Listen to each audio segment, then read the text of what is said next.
Калмыцкие предприниматели успешно представили республику на международной туристической выставке «Интурмаркет-2022». По итогам заключены соглашения и налажены новые связи. Нашу республику представили члены туристического кластера и предприниматели. Участие в выставке стало возможным благодаря региональному центру «Мой бизнес», который возместил большую часть расходов. В ходе работы выставочного комплекса были налажены связи с Алтайским, Ставропольским краями, Самарской, Астраханской, Волгоградской, Ростовской и Псковской областями. Также рассмотрена возможность перекрестных обменов туристами. Так, уже в апреле фестиваль тюльпанов посетит группа туристов из Ставрополья.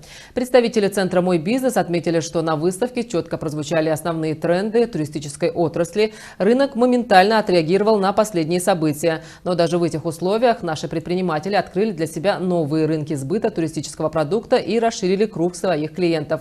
Китайские туристы сегодня интересуются не только столицей, но и регионами России. И калмыцкие туроператоры готовы оказывать свои услуги.